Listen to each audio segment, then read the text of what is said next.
The Print Your Games podcast, the podcast about what's all new and awesome in 3D printing for games.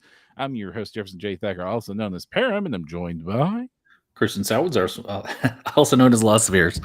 Wow. Yeah, it's been one of them days for you, ain't it, Kristen? It sure has. Sure has. And proof that 3D printing is safer than making salads. Oh no, yeah. I am not one to believe in luck, but with the day you've been telling me you've had, I would not be surprised if the next text that came down the pipeline was be right back late for episode Meteor killed car. Yes, it wouldn't be surprising, but fortunately, I think I'm inside for a while. So, it'll have to be something a little different than that, unless it just takes out the whole room. Oh, well. Let us hope not. Do you like have bad luck with dice? Like, are D20s your bane? I do really well with dice when I'm DMing, and that is often problematic in its own way. But like when I join a new group and I'm a low level character, yes, I have a little run of bad die rolling. But it seems to be more of a character based thing than a specifically always me thing. Oh, wonderful. Yeah. I would hate to hope. Like I hear of people that have like historically bad luck, and as someone who does not believe in luck whatsoever, I very much feel bad when I hear about like things like Jeff Dice and things. I believe in probability fields, and you enter them and you exit them. So it's like you hit it, and then there's that curve of experience, and then you leave it. That's what I'm thinking is much more likely than quote unquote luck. And speaking of bad luck, you've not had great luck with your FDM printing. Oh no. My FDM printer it's still here. It's still set up. But after the last I want to say about a week ago, it is slated for replacement probably. So Indeed, as we have sort of gone on a trend the last few episodes, more and more printers are being announced that kind of address the very concerns that we pulled up in our what will it take for 3D printing to go mainstream? When we started talking about FDM printers, we talked about the Cobra last week and how like this thing has a direct drive extruder and automatic bed leveling and like real talk, everybody. Most of what goes wrong with a 3D printer is the bed level. That is the biggest hurdle to like make sure that stuff sticks to the bed and make sure that the bed is level. And if you can do those two things, like most prints we're going to go off without a hitch. Like there's other things that you have to take into account, but as long as you're playing safe with good settings, making sure you've got a good level bed and keeping it clean keep the bed clean, make sure things stick to the bed. So like some people use hairspray and glue stick to like help that along if they don't have a surface that with a heated bed or a heated chamber, that stuff is easier and easier. So auto bed leveling is a big feature, and we were like, in the Cobra, in a sub $300 printer you can get auto bed leveling, and then Elegoo was just like surprise attack backstabbing Cobra and announced like literally the day after our last episode that they're bringing the Neptune 3. The Neptune 2 is still crying after having its umbilical cord severed, and Neptune 2S came out not too long ago either, and now a Neptune 3 is on the block. And what does it bring? Automatic bed leveling, magnetic flex plate built into the printer. Double yay. Yeah, it does not have the direct drive extruder. It is still a Bowden tube extruder. It has, but other than that, it only has 16 points of automatic bed leveling instead of 25 points. So it's a 4x4 grid instead of a 5x5 grid. But other than that, it seems to be like a fantastic entry-level printer, and it's coming in at $220 retail with a special launch price of $210. Nuts. Yeah, that is crazy. I snatched one up. Like they were doing this big launch stream. Uncle Jesse's channel was like doing a live stream with it, and they were doing giveaways and stuff. In fact, I lucked out and got the Uncle Jesse coupon that got me $25 off this order. And in addition to that, so I got mine for like $180. I think I missed it by like 2-3 minutes. Oh, it was the coupons were used already. So, oof. But hey, 209 for that was not too shabby. I mean, like the concept of a $200 FDM printer that is of great quality is already like a relatively recent phenomenon. And like I've been like talking up my Neptune 2 for ages now. I know Forever. Uncle Yeah. Jesse talks it up too. He's on his channel. He talks about how like that's how he runs his print farm business. It's like a whole slew of Neptunes because it's a super reliable printer. It just like it gets stuff done. It takes like 15 minutes to put it together. And if the Neptune 3 inherits this, and from all the reviews we've seen from the people who've been given pre-order versions, they're all saying that it works fantabulously. Then I am every bit as confident. And at $200, like I ordered one, and I kind of want to order another one Just so to I can have them have both running at the same time. because Yeah. right now my plan is to do a Neptune 2 and a Neptune 3 and to just Right. like crank out terrain pieces because like we talked about Dark Alley from Lovecraft earlier. There's some other FDM stuff we're going to be shouting out to later. And I just really want to crank out a ton of terrain and FDM printers where that's at. And having just FDM printers that I do not have to worry about. Neptune 2 was already 90% there. Like I just level it between every few prints and it just spits out like ruins after terrain. Like I've pulled off like 5 or 6 buildings off that thing, no problem whatsoever. Tons of movement trays. Love my Neptune 2. And Yeah. now even that little thing is just going to be no headache. I was getting so pumped when I first got that Mega X to do all those Niflheim runes from Asgard Yes, those Rising. look so good. So good, so modular. Like just, it looks like such a good set. And then like, I was popping off some Kraken tiles from their first set, and I couldn't even get one that wasn't warped, not one. And so I was like, I can't do those Niflheim things. They won't join. They won't be right.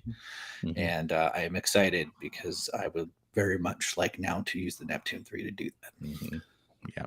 Oh, also, if any of our listeners, like we've talked about how great that Asgard Rising Niflheim Ruin set is. I got it when it was originally released on the Patreon, and then the Kickstarter expanded it. So I did grab the you are already a patron pledge there, and they're releasing that Ruin set again as part of another Kickstarter they're about to hit, but it's like the Goblin Kickstarter. So it's like all swampy ruins and giant goblin army. Their goblins look really cool and like super like Nordic myth. Like you can tell so much that they love their Celtic mythology over at Asgard Rising. Well, and it's such a consistent Viking detailing. stuff. It makes it feel like it's all in the same world between all these different sets. Right. Even though they've got very distinct like architectural styles and stuff. So yeah, it's super slick.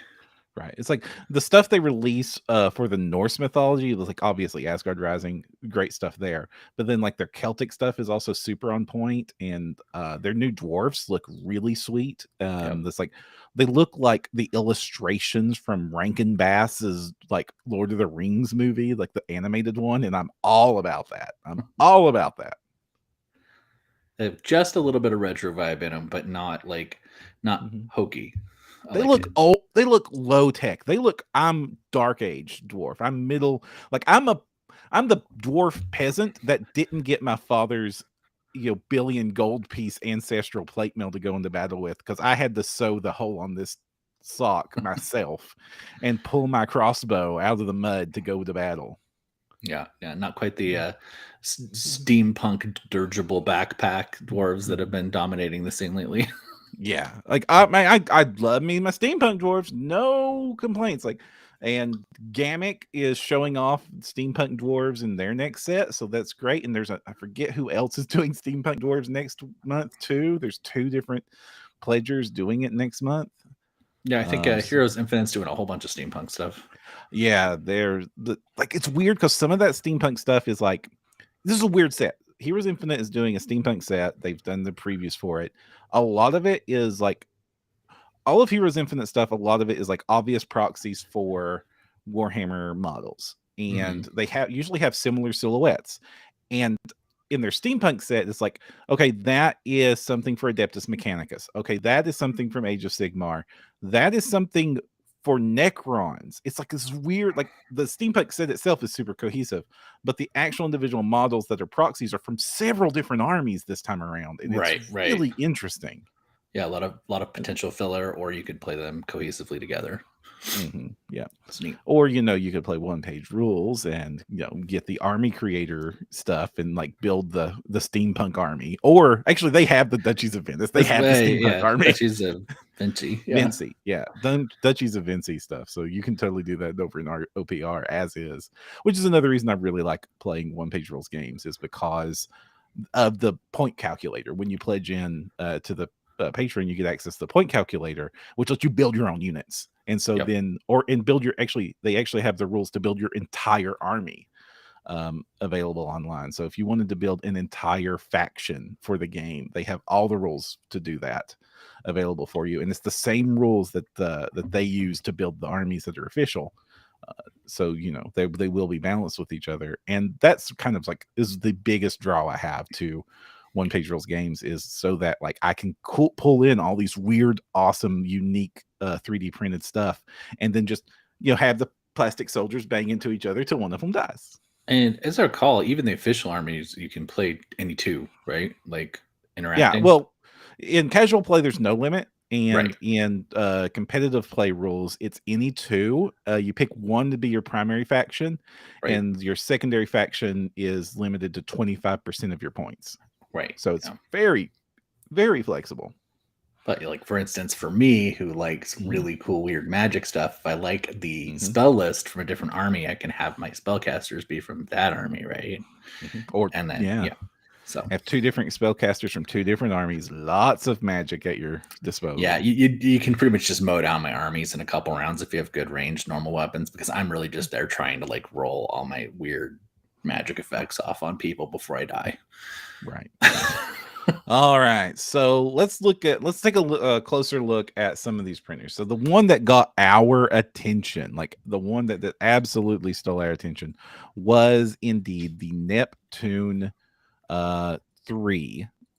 Now this was released as part of like a big live event where they were pre-releasing the Mars 3 Pro, like an upgraded version of the Mars 3, probably the headliner, the Saturn 2. We talked about it last episode, and it ended up coming in at $500 for the pre-launch price. Couldn't quite justify it, but man, it looks so nice. Like honestly, like right now, if you do not have a mid-format printer, the Saturn 2, even at $550, which is the current price, absolutely jump on that now.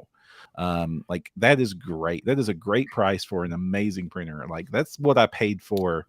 I paid $500. No, I actually got the $400 Saturn 1. I forget. I got the really good Saturn 1 price. Yeah, I paid a little bit less than my Saturn 1, but I actually paid more than that for my Mono X.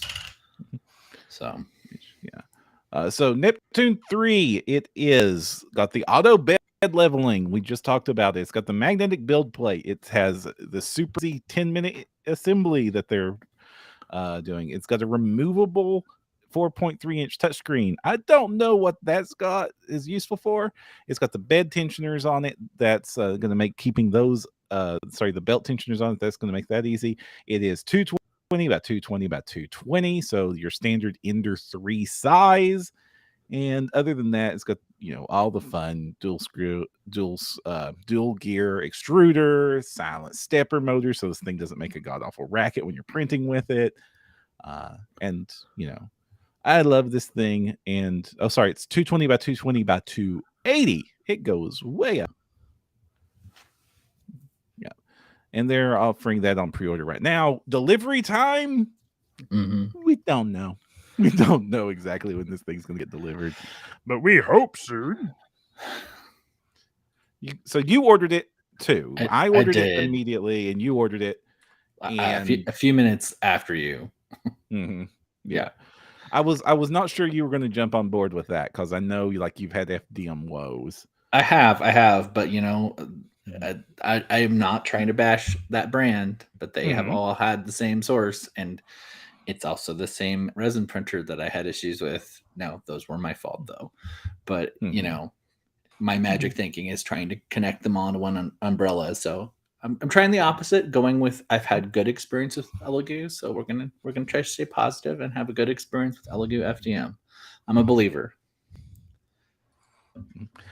And next up on the 3D printing news is Cura 5.0 is out now. It's been in beta for a little bit, and Cura is an open source slicer for FDM 3D printers. It has become basically the go-to slicer for most of the community. I know that there's some people really like Precious Slicer, and there's some older proprietary slicers that just aren't being recommended anymore because they're just not getting updated. And there's other options out there, but I would say most FDM printing is done on Cura, on some version of Cura. And with the 5.0 release, there's some big game changers happening here. So I mean, it's already really, really capable of getting in there and doing some crazy stuff. So I'm curious what they're adding. That's like the previous updates brought us like lightning supports in lightning field, which is like dramatically cuts down on this time it takes to print large solid objects that aren't solid. But it does that by like only like printing it mostly hollow and only putting the infill like right where it needs to be to support the interior. So you get like basically a shell object instead of something filled with like a waffle pattern on the inside, which makes it nice to go to conventions with because it's so much lighter. Yeah, I mean, FDM prints are already stupid light too. Like the first time I picked up an FDM printed thing, like this little paint handle that I love that I printed on my Neptune, it weighs nothing.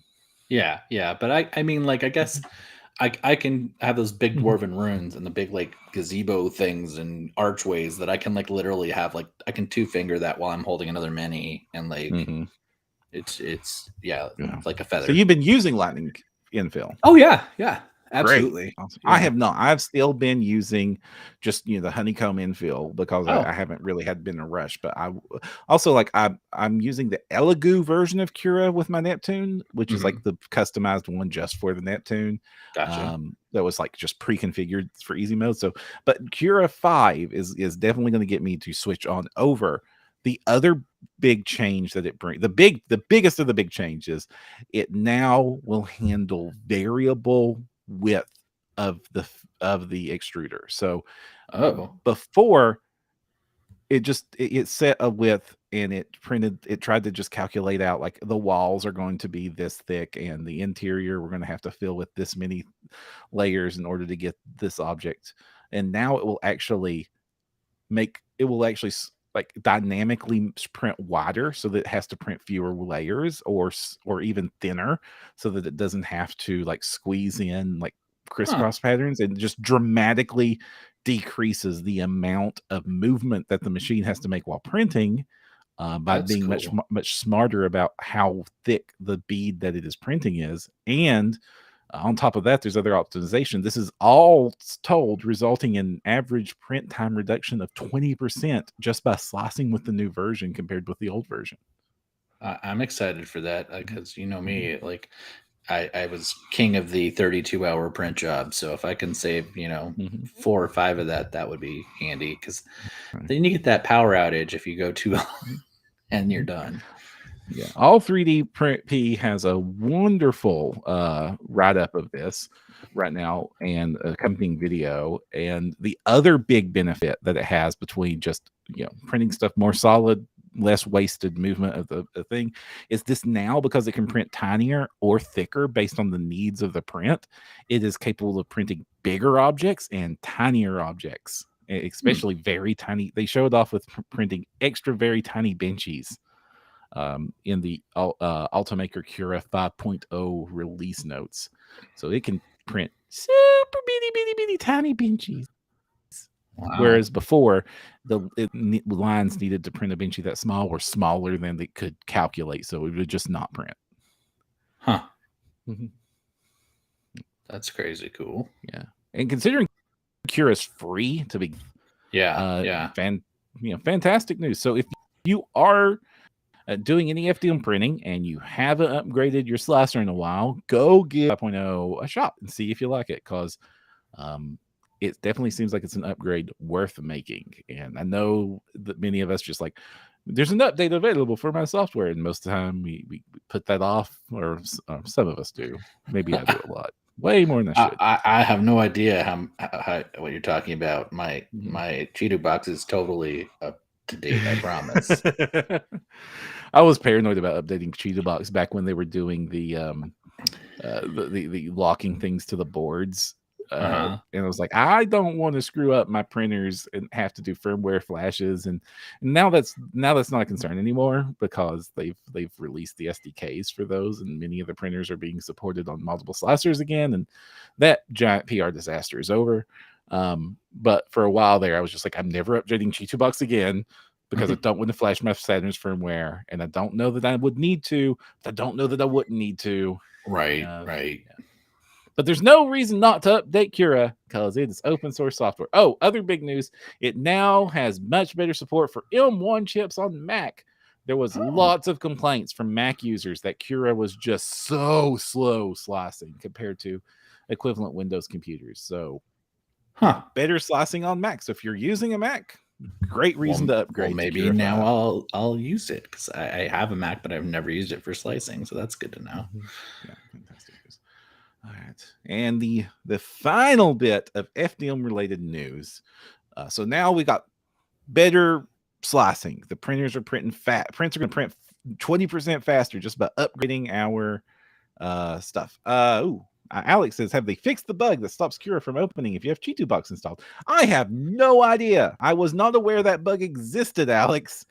I have not run into it because I have G2Box installed, though it hasn't been updated in a while, as I just went and talked about, and was able to open Cura plenty of times. But I need to find send us some more info about that. I know G2Box is now my default. Like even if I'm trying to open FDM file, it tries to open it in G2Box. So I have to manually go and right click it and do the open with Cura to do that. Right. But it doesn't stop me from doing it if I do it manually. So I'm not sure. Saying that they just installed Lychee instead of G2Box. Yeah, I love Lychee. Lychee is currently my go-to software for doing my support work. When I do my supports for my files, I do them in Lychee, even though I print in G2Box, which is completely backwards. But early on in Lychee, I was just having some problems with hollowing and stuff that it just wasn't doing very well. I'm sure that they've updated the software since then. But at the time when Lychee was just taking off, I was still needing to do hollowing in G2Box and that sort of stuff. So I would ultimately slice for my printers in G2Box, but support my stuff in Lychee, export my supported files as STL files, open them in G2Box, print. And that is probably a very inefficient workflow, but it's the one I know, darn it. Well, you have less fails than I do, so you must be doing something right. Although, actually, I haven't too many fails in resin for a long time. But yeah. So you're wondering, how could this get any easier? We've got auto leveling printers at sub $220.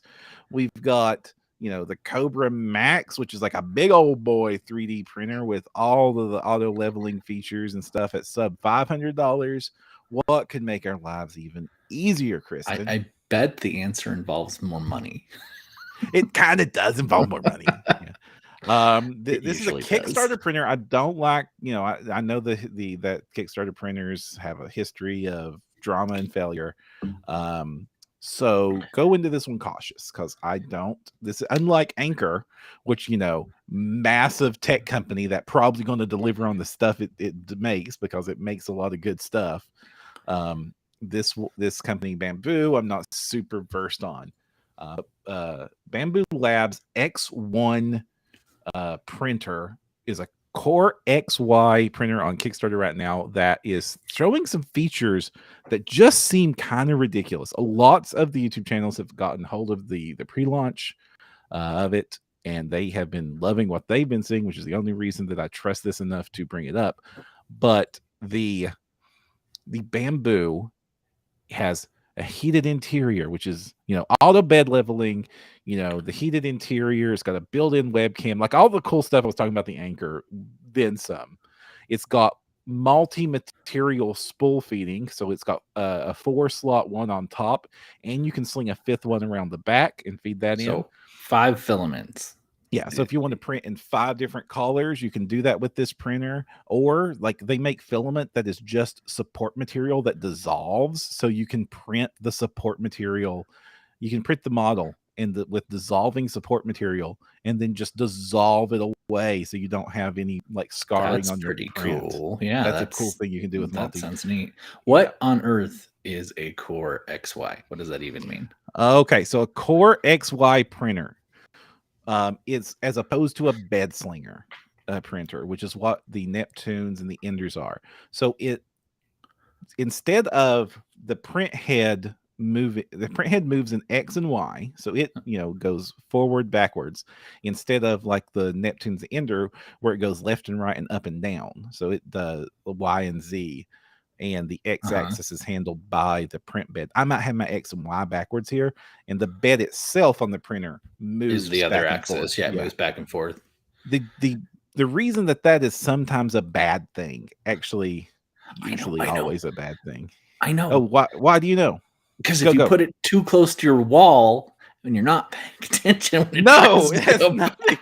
I mean, yes, but no, Kristen, it has nothing to do with banging your wall. Oh, it doesn't just bang your wall. It also messes up your print. It absolutely does. It absolutely messes up your prints. Oh, I don't know how I know that. Oh my gosh, Kristen. How have you ever managed to print anything?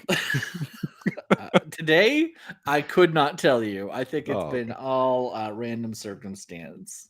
Monkeys pouring resin into vats in rooms, and eventually getting one. Sorry. So instead of moving back and forth, what happens? Okay, so instead this time the print head is at the top of the printer and doesn't move up and down, and the bed itself moves up and down. And the big advantage of doing this way is that you have much less mass being asked to move quickly in directions, which is what what puts on prints when you see like wavy walls on things or like little imperfections. It's because physics is a thing, and when you sling a big heavy object at high speeds, you have to then slow that down to get precise movements from your robot.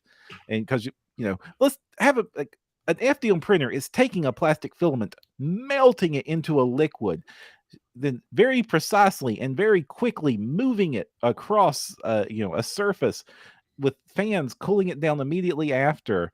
And when you have like massive amounts of material like moving quickly, that means that it has to either slow down to compensate for that movement, have algorithms built in that compensate for the projected overextension from that movement. It's the same reason that freight trains can't stop on a dime. They have to slow down or they're going to miss their target. So this way, the heavy mass of that print bed is not moving a whole lot. It's only moving down a slight little bit every layer. And the stuff doing the very precise movement, the print head, has a lot less weight attached to it. Therefore, it can print much more cleanly and more accurately, and it can print faster because it doesn't have to compensate and slow down as often. It can print a whole lot faster. We're seeing print speeds from some of the test units of more than twice as fast results using this printer as opposed to an Ender 3. So twice as fast, 5 colors of filament. Heated chamber. Camera. I'm starting to see that dollar sign spin up. Yeah, all of this is available for the low price of $800 on the Kickstarter, or like $900 if you get the multi-feeder up top. Like that's a so. And I'm assuming that's a discounted Kickstarter price. Yeah, do you know what the actual and this price is all like look like? This is conversions from Hong Kong currency. Yeah. So it's about $800 US will get you the printer. I love that. $950 will get you the printer and the cool thing. That prologue statement right there needs to be on a t-shirt. Sorry, $1,200 gets you. We hated 3D printing as much as we loved it. Yeah. Yeah, and so this is just another printer like the Anchor 3, like the Cobra, like the Ender 3, like the Anchor Make, that is just taking the frustration out of FDM printing so that you can just use the printer. Yeah. The other cool feature, the one that like takes this one above and beyond into crazy town, is that this will also Alex Driver coming in 3-horse heresy boxes. Yes, absolutely. Yes. You know, usually you have to calibrate your filament when you calibrate your printers, you know, because you like each filament is going to be slightly different. So, you know, different temperatures, uh different viscosities, just all those settings have to be adjusted. This does that for you because it will take a new type of filament and then it will extrude beads of it on the build plate, and then it has a UV camera that it runs across that bead to analyze it, and then it automatically makes the adjustments that need to be made to the filament itself. And like when you first turn on this printer for the first time and get it set up, it does a vibration test so that it can handle its accelerometers so that it can print fast, where it just vibrates the different motors at different frequencies and then measures how they have changed or wiggled in position to each other so that it will calibrate for whatever, you know, rickety table you have it set it up on so that it will print even cleaner. Like it does all of the stuff itself. That sounds amazing. It also sounds like it's something that has to be maintained, and I'm a little nervous about something like I couldn't maintain something like that, I'm sure. Yeah. I'm super excited about this only because they've sent this printer out to multiple tech sites to review it, and they've all come in with glowing reviews. Awesome. And also that these features are kind of like extra. It's like so extra. It's unheard of. Like, you know, like I mean, it doesn't stop me from wanting them. Melting the filament and examining it with a UV camera to automatically adjust the settings on the filament. That's wonderful. So is that a different camera than the web camera? So it has multiple cameras. The camera for monitoring the print is up in the corner, and it has spaghetti detection. So the printer will actually detect when the print has gone bad for some reason and stop it. Nice. That would be worth something right there. Kevin says something about physical Kickstarters not going well. He says paint. I'm wondering is that the Duncan Rhodes one? Oh no, maybe. I don't know. Yeah, but I hope that you get your paint soon, Kevin. I understand physical Kickstarters are a risk. Having run one myself, there's tons of things that can go wrong. Like I don't know, your shipping costs quadrupling, for instance. Yep. But hopefully you get your paint soon. And this looks so amazing. I hope, like, I would be nervous to back it because it looks so good. But you know, sometimes it does drop, but then sometimes it goes the way of the $300 litter box that James ordered that we still haven't ever seen. Oh no. I don't even know how many years ago that was. Wow. I also got magnet fidget toys that I've never seen. But anyway. Yeah. I have like less than a 50% Kickstarter success rate for physical objects, and I was then I'm batting really well. Because I'd say probably 95. I'm batting very poorly, honestly. Yeah. But I usually back things like, you know, Massive Darkness 2. Kevin says, yeah, it's Duncan Rhodes 200. A lot of people are getting their paint, so hopefully you're going to get that paint soon, Kevin. Someone actually backed that Kickstarter for my birthday, I think, or Christmas. But it's been long enough. I can't tell you what it was at this point. But yes, I am also waiting on that. So hopefully I'll have those to talk about whenever they show up too. I did not go in for the Duncan paints, but I hope that they are awesome to the people that have painted with them. I did, by the way, pick up my contrast mega set finally. Oh no! What? No, I did. I got it finally. I finally got one tracked in. And you mean your Army Painter Speed Paint mega set? Oh, what did I say? Contrast. Oh yeah, yes, I did. Wow, that was a big slip.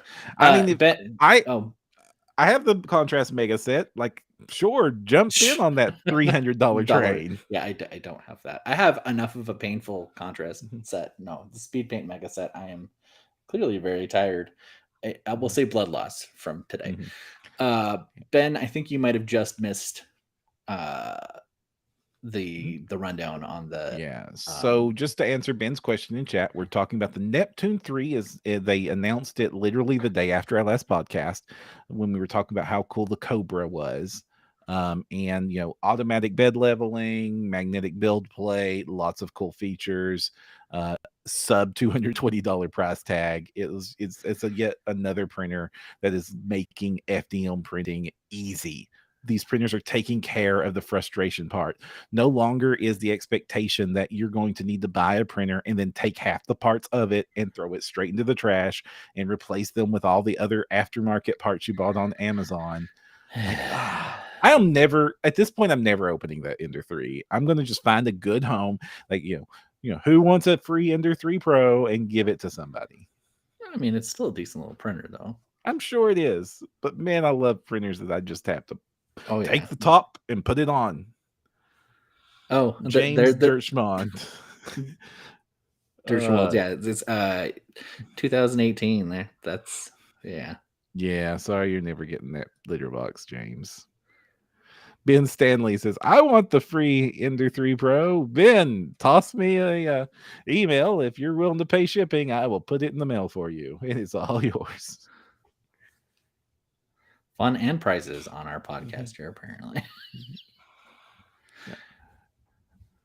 Do we need a tax liability?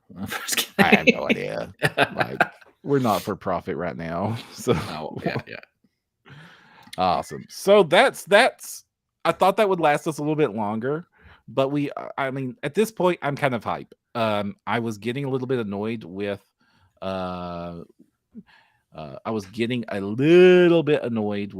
printing just in general. Like even as easy as the Neptune 2 is, just doing the manual bed leveling with that tiny little bit of barrier that was keeping me from any point of friction. Like I used to work in UI design for websites, and I'm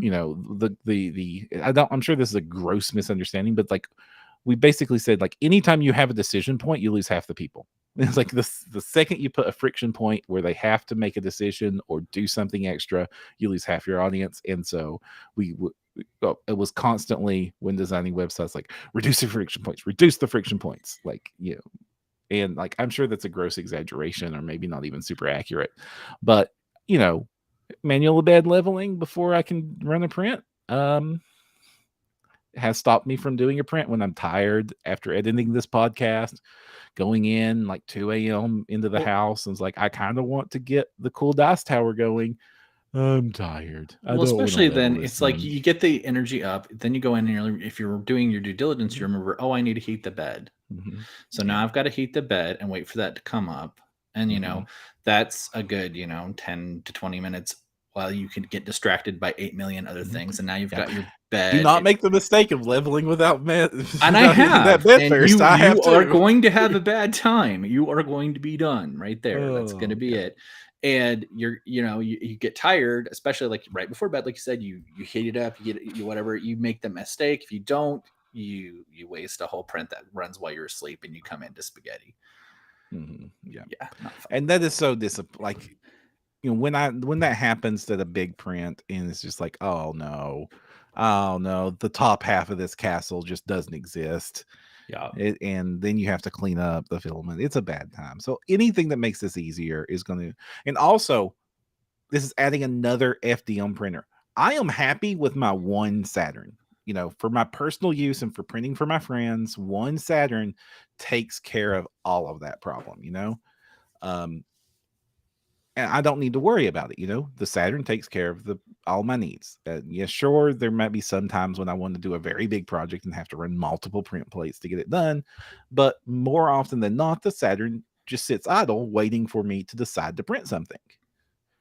With FDM printers, it takes so much longer to do printing that the concept of having multiple FDM printers running to get a project done in a reasonable amount of time is tempting. Because I'm looking at some of these buildings at like Ian Lovecraft's buildings or City of Firwood or some of these stuff from Cast and Play or the Asgard Rising ruin sets, the Niflheim ruins. And it's just like, okay, I really want to print this cool freaking tumbling wizard tower. How much is it going to take? 4 entire days of FDM printing, like multiple 20-hour prints. Right. Ugh. And as you've so graciously tutored me, you can't just fill up the tray like we're used to with resin. So like you Right. do that, you spread it out, you start to get uneven heat, and You're like I taking a said, I gamble. haven't. Yeah, you're taking a gamble that you're going to get adhesion problems, and then if it pops off, I have literally had my cast and play that Noble King's Court set. I had 6 of those things. One of them came loose, knocked into the next one, and it was like dominoes of spaghetti. It was so bad. Yeah. Back when Dragon Lock was first, like Fat Dragon Game stuff, was first coming out. And okay, this is where I have to do, like, I should have done a disclaimer earlier. We've worked for OPR. I've worked for Fat Dragon. So, just disclaimers. Do not currently work for Fat Dragon.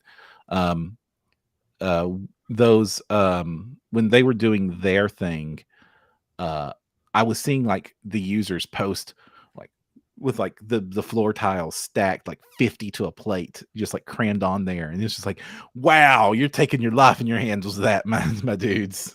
Yeah, but like at the same time, I've seen people pull it off on the right machine at the right settings. I've seen like those Kraken tiles get dropped with rows and rows of beautifully stood on end things, and it actually gives them that crisp, nice edge for matching up. And but hasn't been happening for me. Maybe with my auto bed leveling Ender 3, maybe I'm gonna, not Ender 3, Neptune 3. Yeah. That'll be the proof. That'll be the proof right there. If I can do it consistently with a Neptune 3, then it might be the mainstream printer we have long prophesied and waited for. But with me now getting multiple FDM printers going simultaneously, this is the slippery slope for me, like, filling a garage filled with CR70s and like opening a print farm. You say that like it's a bad thing. I kind of like that's a direction I kind of maybe don't want to go down. Though at the same time, I kind of want a CR70. I really want a CR70. Like, there's very few printers that I lust over, but the CR70 is one of them. Infinite Z axis. I want that so bad. There's so many cool things. What would you make though? What would you make that needs furniture? To be that furniture? Yes. All right. You better get some better filament grade than we're using then. Yikes. Oh no. Hatchbox will take care of me. All right. Yeah. Disclaimer: any furniture made by Param is for entertainment purposes only. No, just kidding. So Ben, there's a few the YouTubers that have already got like early, pre-production model reviews up. If you want to check those out, I know Uncle Jesse's going to have one soon, and I think Teaching Tech has one. And you will absolutely hear from us when we've got ours in our hands how we feel about it. I know that my Neptune 2, love it to pieces. I printed so much stuff on it, and I was honestly like about to pull the trigger on a second Neptune 2 when the Cobra was announced, and then I was about to pull the trigger on the Cobra instead when the Neptune 3 was announced. Yeah, if I can get the results you've had consistently with your Neptune 2 with the Neptune 3, I will not shut up about it because I love terrain. I have people in my games that are aphantasic. Theater of the mind does not exist for them. They want to see stuff. They want to see tactical layouts. They want to see cool paint ups. They want that immersion that they cannot make in their head. And terrain is the way to get that 90% of the time, and I want it so bad to be consistent because I've done some pieces, I've done some really cool things, but when I can't rely on it and I've got a week out for my game, if I want to print the next room of the Dwarven dungeon, it's got to work if I'm going to do 4 days of printing. Yeah. So Ben Stanley says you would not 3D print a car. I beg to differ. I might not 3D print a car, but you know who has? Even Miranda's YouTube channel. He has 3D printed a car. He's currently working on 3D printing a tank, like a giant toy tank that he can sit into with tracks that move back and forth, the full enclosure, and including a cannon that launches Nerf darts, really big Nerf darts hundreds of yards. So do go check out even Miranda's YouTube channel, and like he has printed a car, he's printed a tank, he print this like 20-foot long Nerf crossbow that just shoots darts like crazy far. All sorts of crazy 3D printing stuff that he's done. So do go check his channel out if you want to see some of like the really extreme ends of what 3D printing is possible. He's also built multiple 3D printers himself from scratch. That includes like ones that can 3D print on a 4-foot by 8-foot. I was about to say that's the big frame one, right? Yeah. Yeah. We showed that off a few episodes back, and you know, life goals right there. Kevin says just rub some Tenacious on the furniture and we'll be fine. Oh gosh, like smoothing FDM prints with resin is a thing that people do. Ben Stanley's saying they've seen 3D printed RC aircraft and RC boats. I have too. Those are some really great stuff. The first person view drone community is filled with 3D printed drones that just do amazing cinematography work that I, as a videographer, appreciate and would love to have one. Like first person view drone footage is some of the amazing stuff. And if you like the new Michael Bay movie Ambulance has a ton of FPV footage in it because he hired an entire FPV crew. Potato Jet has a cool video on how that was made and with the team that made it, and like some of the shots they do where they fly the drone underneath a launching police car that's coming off a ramp during a chase, and then like circling around behind to chase the police car down the highway. Like crazy shots that are possible with drones, and many of these drones are 3D printed. Very cool. Mm-hmm. All right, so that's kind of all I've got from my news segment. Anything from the newsy stuff from you, Kristen, that you want to bring up? Not that I can think of. Like I said, I'm gonna claim Bloodlust again. Right. But you know what else is bleeding quickly? Oh, our wallets. Because there are some fantastic campaigns that we're going to shout out to in our shout out section. The first one I want to shout out to is, we've talked about Kraken tiles before. That they're the dungeon tiles of choice for me personally. During this episode even. Yeah. And the Kraken's got a new Kickstarter that I almost missed. There's only 3 days left on this thing at the time of hearing. I'm sure there's going to be Pledge Manager. There was for the other I got mine late. So I'm sure that'll be on their site. So you don't need to stress about that. Right. The price might go up a little bit. But it is Kraken Space Battlegrounds. And so it's tons of sci-fi miniatures and absolute crap tons of really good looking sci-fi terrain. But even if you're not a sci-fi gamer, it's meant to be like an end all be all like sci-fi adventure space travel stuff. So like your Star Wars games, your Starfinder games, your 40K and stuff. So it's also got a lot of wilderness terrain, like outdoor wilderness, which is something that the Kraken tiles the first time around, it was all like dungeons and buildings and sewers and caves and like interior spaces, and this is exterior spaces, so like starports, but also like rocky crags and mountains and forests and really cool trees that can be printed way tall. And in addition to the terrain this time around, they also are providing like over 100 minis as well as, and those look pretty good. They look like Cyberforge quality. Yeah, they are very good quality. Like there's some obvious nods to Star Trek. There's a Fifth Element looking aliens in here, but there's like spaceships, a lot of they do have some interior stuff too, like sci-fi interior corridor stuff. You could absolutely build a Space Hulk board out of this stuff if you wanted to, or just some amazing like star industrial ports. I was going to go with Stargrave. So Stargrave, Kill Team, Grim Dark Future is where I'm going to use the crap ton of this stuff. Starfinder, any of the sci-fi role-playing game stuff. So they have tons of that. The cool thing is like it's all on, this time they're doing open lock. So they're on open lock tiles this time around, but they do include like big old big boy ones to include, and but all of the elements. So like if you see like a building or a tree or a rock or a crashed spaceship, all of those elements actually come off the tiles, like the old Kraken tiles, and then can be used independently as scatter terrain on a flat board if you just want to do things that way. So it's like really if you cool. don't want to print the ground tiles and you just want to use a mat, this is still a great choice because it's all the trees. Also, I like that it's like print the tree as tall as you want. It's the tree is modular, but not modular as in the leaves. It's just like how long you want trunk.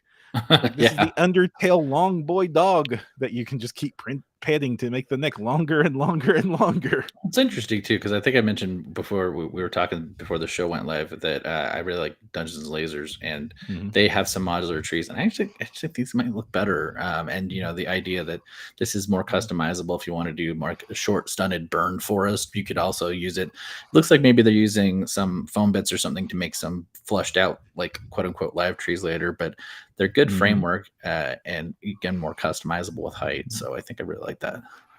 Yeah. I really like this crashed spaceship tile they've got. That's just like a huge tile. So this is going to be like a whole build plate for my Neptune when I print it.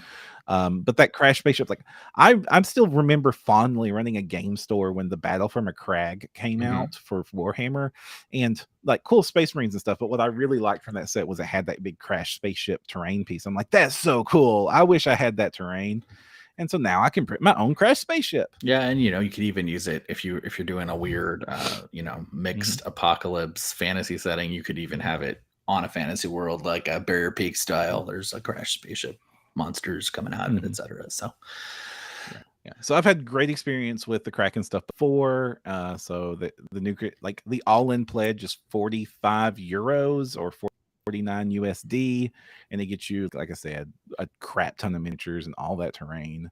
So like it's a really good price point in my opinion. So hey, go check that out. It's a shout out for, and also like I was just talking about Kickstarters and stuff, but with STL Kickstarters, I don't have those reservations because more often than not, and I get the files super quick, and Kraken has already delivered for us before, so I have no hesitation recommending their stuff. Alex says that Humble Bundle is also running a big sci-fi future tile thing. So. I saw that. I have not gotten time to do enough research to give it a recommendation or shout Alex, out. If you have a link and want to throw it in the chat, that would be cool. Yeah, I will do that before next week, and if it is cool, I'll shout it out then. I do know they had 15 days. The Humble Bundle one had 15 days left, so there is some time to jump in on that one. And I think it's like $25 for the all-in on that one. Oh, that's not bad at all. Yeah. But I have not done enough like research into that one, so I can't like give it my official like shout out approval thing there. Sure. Now, you know who else has some really awesome trees? I do, but you're going to tell me anyway.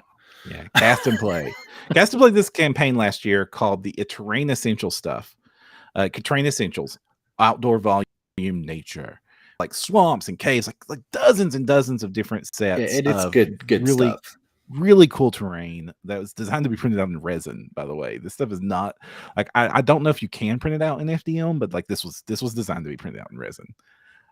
I like that it was all pre-cultivated little bundles of terrain. So it's not just like here's a tree, here's a log, here's a frog, here's a squirrel to put on it, build it yourself. It's like here is a little small 1 inch by 1 inch clump of stuff to paint up and put on your board. Here is a big old forest cost. It's slap 5-6 of these down and your board is done. Kind of. Yeah, you're gonna have a great looking board in no time. I love it. I love it how it handles. It makes deploying these on the table super fast, much more detailed than I would have gotten if I was placing these elements down manually, because I would have stopped. Because like one of the things they have is like one of their largest, like 2 different trees of 2 different varieties, a bunch of rocks, a bunch of bushes, stuff like flocking on the bushes, a squirrel sitting on the rock. I would have stopped like 3 layers of detail ago because I'm just trying to get stuff on the table really quickly. Textured rocks, some tufts, and a little dry brushing, probably it would be Yeah, what I'm you done. got from me. I'm done. Like my forests that I use right now are I forget who made it. I think it may be STL Miniatures. Oh, Printable Scenery. Printable Scenery did this really cool tree set where some of the trees have faces on them. Yeah. And I've got a bunch of those printed out with flocking on them. So I printed out the trees and then added flocking to them for the clump foliage to be the Right. leaves. And I put like 3 or 4 of those on a little cardboard cutout that I cut out and chipboard, medium density fiberboard that I have cut out and then glued, flocking to and some rocks and a bunch of moss and a few flowers. And that was it. Nothing close to the detail on these pieces. And these pieces make you the Terrain Essentials stuff, which is still available, lets you just like very quickly put a whole bunch of really cool detail out on your table in a hurry. The first set was wonderful. It's already out. Well, they announced that they're doing another set, but now it's interiors. And man, when you're doing a dungeon, being able to just like throw down a whole bunch of detailed stuff in a hurry is going to be a humongous time save. Because one of the things that slows down when I go full terrain,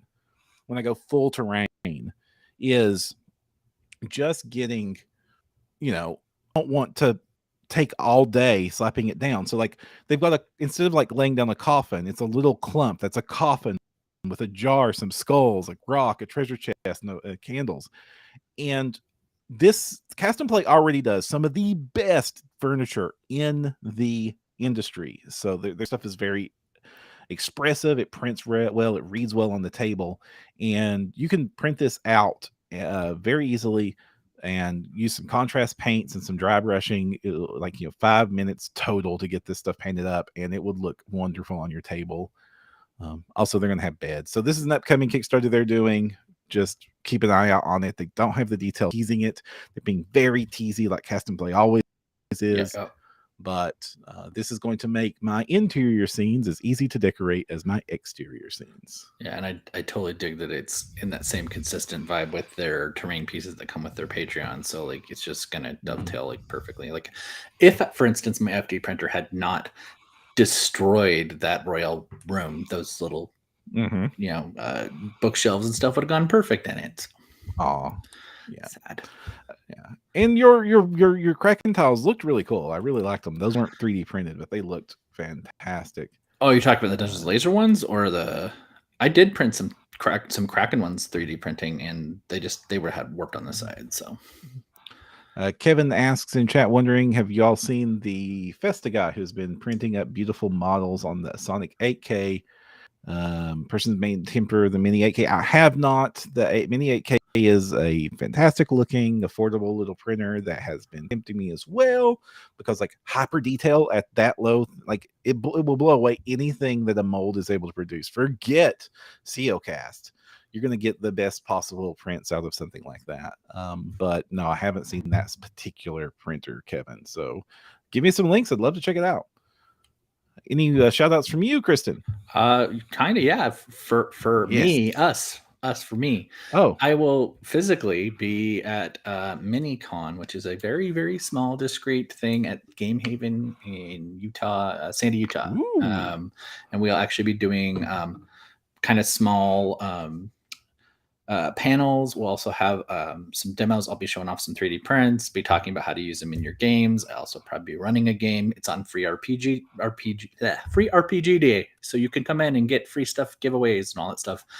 And hopefully I will get the blessing of some of our friends to give away some prints as well. So. Wonderful. That would be awesome. So do go check that out. If you're in the area, you'll get a chance to go say hi, Kristen, and see some of the cool stuff we're printing.